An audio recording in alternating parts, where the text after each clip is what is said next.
کرسی کا سٹینڈرڈ بھی تو سمجھنا چاہیے, اس کی کوالیفیکیشن اس کرسی کے مطابق بھی تو ہونی چاہیے تاکہ وہ اچھا سرو کر سکے. اب سراپا احتجاج بھی ہیں بہت سارے لوگ, ان کے مطالبات بھی ہیں, تو متروکہ وقف املاک بورڈ جو ہے اور سیکٹری متروکہ وقف جو ہے وہ کیا معاملات کر رہے ہیں, مزید تفصیلات جو ہے وہ جانیں گے. سلمان شاہ ہمارے ساتھ یہاں پہ موجود ہیں, ان کی رپورٹ ہے, رپورٹ آپ نے دیکھ لیا, تفصیلات کے لیے ہم ان کی طرف چلتے ہیں. جی سلمان بتائیے گا, کچھ تو میں نے بتا دیا ہے, ذرا مزید تفصیلات آپ بتا دیجئے. بسم اللہ الرحمن الرحیم. نبی جس طرح آپ نے ذکر کیا ہے پروگرام میں اپنے پروگرام کے آغاز سے ہی کہ جو ایکس کیڈر, اصل میں نبی یہ out of cadre, x cadre اور اس میں ان کی تعیناتی, پروموشنز اور آن پے اسکیم, یہ ریسنٹلی ہماری جو عدالتوں نے بھی اس میں فیصلے کے خلاف کیے ہوئے ہیں کہ جو یہ ہماری جو معزز کورٹس ہیں ان کا یہ کہنا ہے کہ جو بھی آن پے اسکل افسر لگایا جاتا ہے اگر مجبوری میں نہ لگایا جائے تو وہ چہیتا ہوگا, جی اس کو آپ اسپیشل فیور دے رہے ہیں, جی نیپوٹزم کا ورڈ ایک یوز کیا گیا اس کے اندر. جی اچھا, اسی طرح نے بھی جو آؤٹ آف کیڈر ہے, ایکس کیڈر جسے کہتے ہیں, وہ اس طرح ہوتا ہے کہ ایک انسان فار ایگزامپل وہ ڈرائیور ہے, جی آگے جا کے آپ اس کو کلرک میں پروموشن دے دیتے ہیں. جی دیکھیں یہ آؤٹ آف کیڈر پروموشن ہوگی ہے, صحیح, اسے ایکس کیڈر بھی ہم کہتے ہیں. بالکل ٹھیک. دیکھیں ایک ڈرائیور ہے, اس کو علم ہی نہیں ہے کہ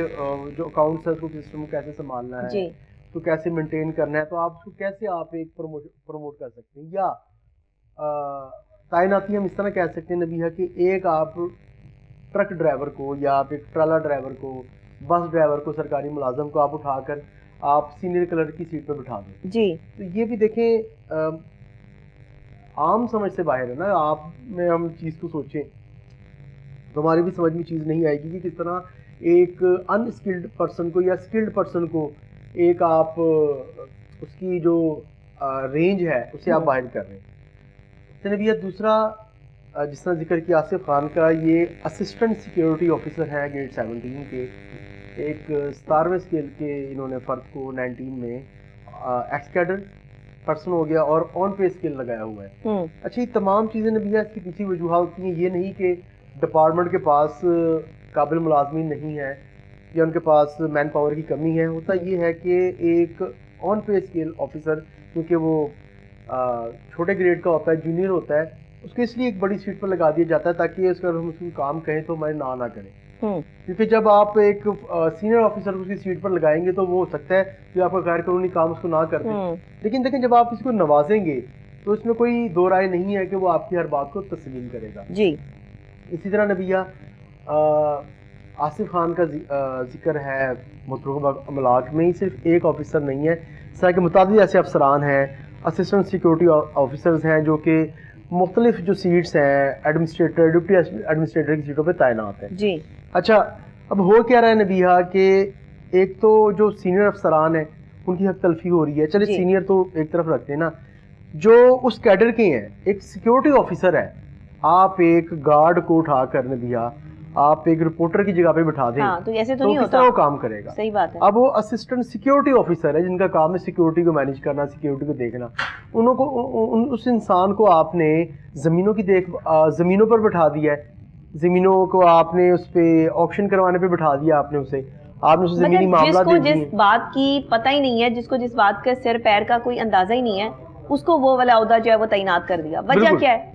ابھی میں نے آپ کو بتایا کہ یہ نوازا جاتا ہے بندر بانٹ, اپنے جو خاص جو ان کے افراد ہوتے ہیں ان کو نوازنے کے لیے معاملات ہوتے ہیں. اس میں دیکھیے کوئی دو رائے تو ہے نہیں, اس میں کوئی یہ کتنی بڑی زیادتی ہے ان لوگوں کے لیے جو میرٹ پہ پڑھ لکھ کے آتے ہیں اور جن کا ایک لیول ہے, ایک سٹینڈرڈ ہے.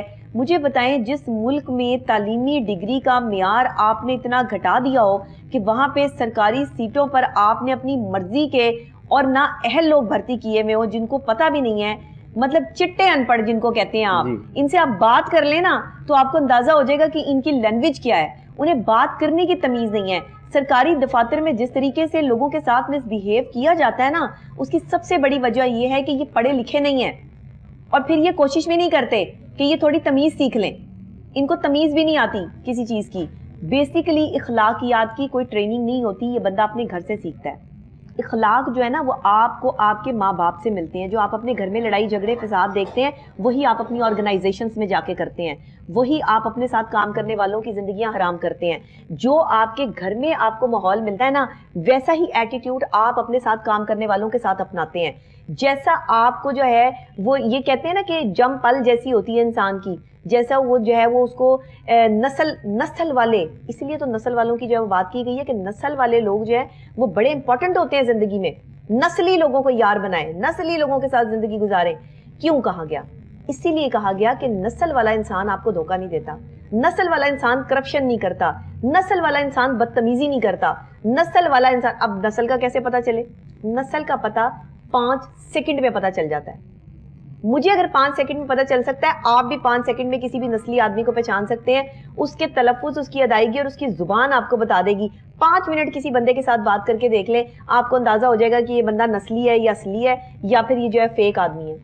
آپ کو پتا چل جائے گا. ہم انٹرویو لیتے ہیں سلمان, یہ تھوڑا سا جو ہے وہ ہمیں اس پر جو ہے وہ بات کرنی چاہیے تاکہ یہ عوام کو جو ہے وہ اس چیز کے بارے میں شعور آئے, اور جو یہ اداروں میں بھرتی کرتے ہیں لوگ اپنے من پسند لوگ, کہ ان کا پہلے انٹرویو کیا جاتا ہے. انٹرویو کیوں کیا جاتا ہے مجھے بتائیں؟ انٹرویو نیسیسری چیز کیوں ہے؟ اس لیے کہ تاکہ بول چال کا اندازہ ہو. بیٹھنے اٹھنے کھانے, باقاعدہ چائے پیش کی جاتی ہے, پانی پیش کیا جاتا ہے کہ آپ یہ چائے پئیں اور پانی پئیں, اندازہ ہوتا ہے. گلاس اٹھانے تک سے نسلی بندے کا اندازہ ہو جاتا ہے. ایک چائے کی پیالی, جس طریقے سے آپ چائے پیتے ہیں نا, لوگ سڑ سڑ کر کے چائے پیتے ہیں, کبھی آوازیں نکال کے چائے پیتے ہیں, جاہلانہ حرکت ہے. یہ نسلی لوگوں کا کام نہیں ہے. نسلی لوگ خاموشی سے چائے کی پیالی کو بڑے جو ہے وہ مطلب کہ ایک طریقے سے اٹھاتے ہیں اور طریقے سے جو ہے وہ چائے پیتے ہیں. میں نے لوگوں کو کھانے پینے کے انداز سے لے کے اٹھنے بیٹھنے تک, بات کرنے کے انداز تک جو ہے وہ آپ کو پتہ چل جاتا ہے بندہ نسلی ہے یا نہیں, اصلی ہے یا نہیں. آپ اپنی آرگنائزیشنز میں ایسے لوگوں کو کیوں نہیں بھرتی کرتے؟ بدتمیزیاں ہو رہی ہیں, آپ کے سرکاری افسران جو ہے وہ بدتمیزیاں کرتے ہیں. خواتین آتی ہیں ان کو چیئرز نہیں دیتے بیٹھنے کے لیے, آدمیوں کو جو ہے وہ بٹھایا ہوا ہوتا ہے پہلے سے, جی میٹنگ چل رہی ہیں, ناشتے چل رہے ہیں. آفسوں کے اندر ٹیبلوں کے اوپر کون ناشتہ کرتا ہے مجھے بتائیں؟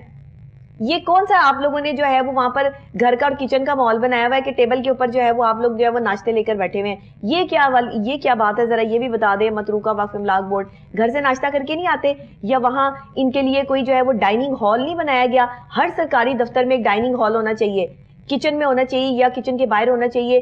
پرائیویٹ آرگنائزیشنز میں ہوتا ہے, وہاں جا کے لوگ کھانا کھاتے ہیں, کیفیٹیریا ہوتا ہے. دفتر کے اندر بیٹھ کے کون کھانا کھاتا ہے سوائے سرکاری دفاتر کے لوگوں کے؟ ان کو تو کسی چیز کی اخلاقیات کی سمجھ ہی نہیں, کوئی نہیں ہے. وہیں پر جو ہے وہ چائے پانی چل رہا ہے, وہیں پہ ساری چیزیں چل رہی ہیں, وہیں پہ بیٹھے ہیں, وہیں پہ گند پھیل رہا ہے. بھائی آپ کا ڈیکلرم ہونا چاہیے, آفس کا طریقہ کار ہونا چاہیے, کوئی صاف صفائی ہونی چاہیے, لیکن نہیں ہے. کیا کہیں گے سلمان اس بات پہ آپ؟ نبیہ بالکل, یہ اصل میں ایک اسسٹنٹ سیکیورٹی آفیسر ہے جو کہ اپنی کسی اپلیکیشن کے حوالے سے ڈپٹی سیکرٹری ایڈمن متروکہ وقف املاک بورڈ کے آفس میں گئے, تو وہاں پہ ایک وہ بقول ان کی درخواست کی جنہوں نے جمع کروائی ہے چیئرمین متروکہ وقف املاک بورڈ کو, کہ وہاں پہ کچھ افراد ڈپٹی سیکرٹری ایڈمن کے ساتھ بیٹھ کے ناشتہ کر رہے تھے. جب میں نے ان سے اجازت لے کے بیٹھا تو انہوں نے مجھ سے تلخ کلامی شروع کر دی. انہوں نے کہا کہ ہم آپ کی اپلیکیشن آپ کو نہیں دیتے, جو آپ نے اسٹیٹس جاننا ہے وہ ہم آپ کو نہیں بتاتے, آپ سے جو کرنا ہے آپ کر لیں. اور سارے جو میرے ساتھ آفیسرز بیٹھی سینئر آرمی آفیسرز ہیں, تو یہ دھمکیاں دی گئیں. پھر ڈپٹی سیکرٹری ایڈمن کا بھی اس پہ موقف آیا آفٹر 2 days کہ ایسا کچھ بھی نہیں ہوا تھا, یہ مجھے یہ بلیک میل کر رہے تھے. اچھا, تو یہ بھی چیز نبیہ سمجھ سے باہر ہے کہ ایک بندے نے اپلیکیشن دی ہے, اس کا موقف 2 دن بعد آ رہا ہے کہ جی ایسا کچھ بھی نہیں ہوا تھا. اس کی نوکری کے لالے پڑ گئے ہوں گے نا اس کو. اب معاملہ نبیہ یہ ہے کہ آپ ذکر کر رہے تھے, ڈراتے دھمکاتے ہیں یہاں پہ. میں حیران ہوں سلمان, صرف سرکاری دفاتر میں ہی دھمکایا نہیں جاتا کہ اگر ہمارے خلاف گئے یا ہمارے خلاف کوئی درخواست دی تو ہم تمہاری جو ہے وہ جاب بھی جائے گی اور تمہارے معاملات بھی جائیں گے. لوگ اس مشکل حالات میں اپنے بچوں کا پیٹ پالنے کے لیے خاموشی سے گزارا کر رہے ہیں. ہم اپنی آرگنائزیشنز میں ایسی ایسی چیزیں دیکھتے ہیں, ایسے ایسے لوگ دیکھتے ہیں جو بدتمیز ترین ہے, بدتمیزی کرتے ہیں ہمارے ساتھ, لیکن ہم انہیں کیوں برداشت کرتے ہیں؟ کہ ہمارے بچوں کا رزق لگا ہوا ہے. یہ اتنے بدتمیز لوگ ہیں کہ یہ آپ کو گندا کر دیں گے, آپ کو غلط ثابت کر دیں گے, اور خود وہیں کے وہیں جو ہے وہ تعینات رہیں گے کیونکہ ٹیسیاں کرتے ہیں. میں جملہ نہیں بولنا چاہتی یہاں پر کہ جو میرے ذہن میں اس ٹائم جو ہے وہ آ رہا ہے کہ یہ کس طریقے سے جو ہے وہ لوگوں کو اٹھاتے ہیں. یہ بڑے ان کی تربیت کا فقدان ہے اور کوئی بات نہیں ہے. ہر جگہ ایسے لوگ جو ہے وہ پائے جاتے ہیں. آپ کے منہ پر آپ کے ہوں گے اور پیٹھ پیچھے آپ ہی کے ساتھ بیٹھ کے آپ ہی کی برائیاں کر رہے ہوں گے کہ نہیں وہ تو ایسا ہے, وہ تو ایسا ہے. لوگ دور کیوں جاتے ہیں؟ لوگ ہمارے ساتھ کرتے ہیں, ہمیں پتہ ہے. ہمارے منہ پر ہمارے جو ہے وہ سجن بنے ہوئے آپ سے اچھا ہی کوئی نہیں ہے, اور پیٹھ پیچھے ہماری برائیاں ہو رہی ہوتی ہیں. تو یہ چیزیں ہر بندے کے ساتھ چل رہی ہوتی ہیں. اور جب آپ آرگنائزیشن میں کسی کو بھی تڑیاں لگاتے ہیں نا کہ اگر تم نے ہمارے خلاف گئے تو ہم یہ کر دیں گے, اور پھر اس کی کوئی کمزوری لے آتے ہیں, تو یقین کریں وہاں پر پھر انصاف نہیں ہوتا. وہاں پہ پھر ایسے ہی ہوتا ہے جو متروکہ وقف املاک بورڈ میں ہو رہا ہے. تو کب سدھریں گے یہ, کب ان کے معاملات جو ہے وہ ٹھیک ہوں گے؟ سیکٹری صاحب تو جو ہے وہ اپنی منمانیاں کرنے پہ لگے ہوئے ہیں. کیا کرنا ہے اب سیکٹری صاحب جو ہے وہ تو نہیں, وہ تو ظاہر ہے وہ کہیں گے ہم تو نہیں ایسا کر رہے. بالکل ایسے نبیہ دیکھیں, لیکن جو الزام لگایا گیا ہے اس کے حوالے سے جب ملک زاہد سے میری بات ہوئی تو میں نے کہا کہ آپ کے جو جب ان کا موقف لیا ڈپٹی سیکرٹری ایڈمن کا, تو ان کا یہ کہنا ہے کہ اس بندے کی جو اسناد تھی وہ جعلی تھیں, تو جب میں نے ان کی انکوائری لگانے کی کوشش کی تو اس نے آ کے بدتمیزی کی ہے. اس نے کہا آپ ایسا کریں کہ آپ ٹائم رکھوا لیں یا چیئرمین صاحب مجھے بلا لیں تو حلفاً بات ہو جائے گی کہ کون سچا ہے کون جھوٹا ہے. یہ ابھی فی الحال تو نبیہ دیکھیں جو افسران ہیں, جو چہیتے افسران ہیں, بتائیں غلطیاں کر کے لوگوں کو نقصان پہنچا کے, آرگنائزیشنز کو نقصان پہنچا کے, محکموں کو نقصان پہنچا کے بعد میں کہتے ہیں مجھ سے حلف لے لیں, میں قرآن پہ ہاتھ رکھنے کے لیے تیار ہوں. مذاق بنایا ہوا لوگوں نے, مذاق سمجھا ہوا حلف کو. حلف کو آپ کو پتہ ہے کہ حلف کس طرح لیا جاتا ہے؟ حلف کا مقصد ہوتا ہے کہ میں یہ حلف دیتا ہوں, یقین دلاتا ہوں, یقین دہانی کراتا ہوں کہ میں ایسا نہیں ہوں اور میں نے یہ نہیں کیا. اور یہ حلف صرف دنیا میں آپ جھوٹا اٹھا سکتے ہیں, لیکن اللہ کے ہاں جا کے آپ کو اس کا حساب دینا پڑے گا, کیونکہ آپ حلفاً یہ کہہ رہے ہیں, آپ حلف دے رہے ہیں, آپ اپنی گارنٹی دے رہے ہو, آپ اپنی ذات کی, اپنی شخصیت کی گارنٹی دے رہے ہو. کبھی نہ دیں. اگر آپ غلط ہیں نا تو حلف نہ اٹھائیں, یہ آپ کو آخرت میں مہنگا پڑ جائے گا, یہ میں آپ کو بتا رہی ہوں. کبھی مت اٹھائیں حلف. اگر کوئی آپ حلف اٹھانے کے لیے کہے کہ میرے ساتھ جو ہے وہ چلنے کا عہد کرو, تو تب تک مت اٹھاؤ جب تک تم شور نہ ہو اس بندے کے بارے میں, چاہے وہ محبت ہو چاہے وہ تعلق ہو, لیکن حلف نہ لو. یا وہ تمہاری جو ہے وہ آرگنائزیشن ہو, حلف تب لو جب اپنی جان جوکھوں میں ڈال کے آرگنائزیشن کے لیے کام کر سکو, جب اپنے آپ کو جو ہے وہ پسے پردہ رکھ کے اپنے آپ کی جو ہے وہ کرپشن کو سائیڈ پہ رکھ کے آرگنائزیشن کو فائدہ دے سکو, تب جا کے جو ہے وہ حلف لو. حلف لوگ ایسے اٹھا لیتے ہیں, اصل میں حلف کا مطلب بھی نہیں جانتے, قرآن پاک کی جو عظمت کو نہیں سمجھتے, جو اس پہ ہاتھ رکھ کے جھوٹ بول دیتے ہیں, ان کے بارے میں جو ہے وہ بندہ کیا کہے. اور یہ ہو رہا ہے اور بات ختم ہو جاتی ہے. جیسے ہی قرآن پہ جو ہے وہ آپ ہاتھ رکھتے ہیں, جی میں نے ہاتھ رکھ دیا, اور جو جھوٹ بول رہا ہوتا ہے بندہ, صحیح بات, اور آگے وہ ادھر سے تو بچ جاتا ہے, وقتی طور پہ تو وہ اپنے آپ کو بچا لیتا ہے, اس کے بعد مکافات عمل شروع ہو جاتا ہے, اس کے بعد پیسہ بھی ختم ہونا شروع ہوتا ہے, اس کے بعد گھر میں لڑائیاں بھی شروع ہوتی ہیں, اس کے بعد قریبی رشتے مرنا شروع ہو جاتے ہیں, جان کسی ایکسیڈنٹ میں, کسی ناگہانی آفت میں جو ہے وہ مبتلا ہو جاتا ہے بندہ, پتہ ہی نہیں چلتا کہ قدرتی آفت آ گئی, کوئی بیماری لگ جاتی ہے, اور لوگ سمجھتے ہیں کہ یہ شاید زندگی کا حصہ ہے. یہ زندگی کا حصہ نہیں ہے, یہ غلطیوں کا حصہ ہے. یہ کفارہ ادا کرنا ہوگا زندگی کا, یاد رکھنا. یہ کفارے باز آ جائیں, کرپشن سے باز آ جائیں. زندگی بہت مختصر ہے, اگلے لمحے کا بھروسہ نہیں کہ آپ میں کل ہم ہوں گے بھی کہ نہیں ہوں گے, اگلا سانس بھی ہمیں آئے گا کہ نہیں آئے گا. تو صرف اللہ کی رضا کے لیے کام کرنا شروع کریں اور کرپشن سے باز آئیں, اور یہ جو میرٹ کی بیس پر فیصلے ہیں یہ کریں, نہ کہ آپ جو ہے وہ پرچی سسٹم کو آن کر کے نہ اہل لوگوں کو سیٹوں پہ بھرتی کر دیں. یہ تو آپ تباہ کر رہے ہیں. نہ کریں اس طرح سے. ہمارا مقصد بالکل کسی کی تذلیل کرنا نہیں ہوتا, اور میرا تو بالکل بھی نہیں ہوتا. میں ایسی بندی نہیں ہوں کہ کوئی میرے سامنے غلط آدمی بھی ہو تو میں اس کی تذلیل نہیں کرتی, لیکن ہاں تنقید برائے اصلاح ضرور کرتی ہوں. وہ لوگوں کو چبھتی بھی ہے, تکلیف بھی دیتی ہے, مگر خدا کے لیے آپ اپنے آپ کو بچائیے اس چیز سے. وہ متروکہ وقف املاک بورڈ ہو, وہ کوئی واسا ہو, وابڈا ہو, وہ کوئی بھی محکمہ ہو, آپ کے ہاں جو کالی بھیڑیں ہیں جو کرپشن کر رہی ہیں ان کا خاتمہ کریں. یہ ضروری چیز ہے. اگر آپ نہیں کریں گے تو آپ جو ہے وہ محکمے نہیں چلا پائیں گے. بہرحال سلمان, اس کا اب حل کیا جو ہے وہ نکلتا ہے, آپ کیا کہتے ہیں, اس کو وائنڈ اپ کی طرف جو ہے وہ ہم لے کر آئیں؟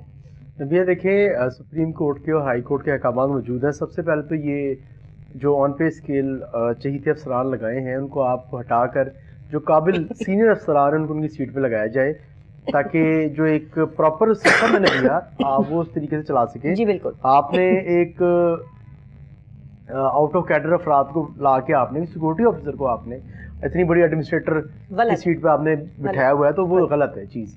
اور دوسرا جو معاملہ ڈپٹی سیکرٹری ایڈمن کے ساتھ چل رہا ہے اسسٹنٹ سیکورٹی آفیسر کا, اس کی بالکل اس کی انکوائری ہونی چاہیے, اور اس چیز میں ویریفائی ہونا چاہیے کہ اس میں کون غلط ہے کون صحیح ہے. کیونکہ دیکھیے اتنی بڑی ایک ادارہ ہے اور ادارے کو آپ چلا رہے ہیں, آپ ڈپٹی سیکرٹری ایڈمن آپ پورے پاکستان کو آپ دیکھ رہے ہیں بطور، تو ٹرانسفر پوسٹنگ آپ نے کرنا ہوتی ہے، تو اگر آپ اس طرح کے الزامات لگیں گے تو پھر آپ کی جو وہاں پہ تعیناتی ہے وہ شک و شبہات میں پڑ جائے گی. برائے مہربانی اس چیز کو آپ دیکھیں. بالکل صحیح ہے. ہم نے آج کا پروگرام اسی لیے کیا کہ سیکٹری متروکہ وقف املاک بورڈ جو ہے وہ اپنے کیے پر جو ہے وہ اگر وہ سمجھتے ہیں کہ انہوں نے غلط کیا ہے تو اس کو فیصلے کو واپس دیں، نہ اہل لوگوں کو سیٹوں پہ بھرتی نہ کریں. آگے آنے والے وقت میں آپ کے لیے بھی مشکلات پیدا ہوں گی، کیونکہ آپ ایسے بندے کو سیٹ پہ بٹھا رہے ہیں جس کو پتہ ہی کوئی نہیں ہے کہ سیٹ کو چلانا کیسے ہے. کرسی بہت بڑی نعمت ہے اور بہت بڑی بلیسنگ ہے. اگر کسی کو ملتا ہے کوئی رتبہ یا کوئی، تو یہ آپ اگر کسی کو کوئی مقام دے رہے ہیں، کوئی رتبہ دے رہے ہیں، تو بندہ بندہ دیکھ کے دیں. خدا کے لیے بندوں کو ان کا حق دینا شروع کریں، اللہ آپ کو آپ کے حق سے نواز دے گا.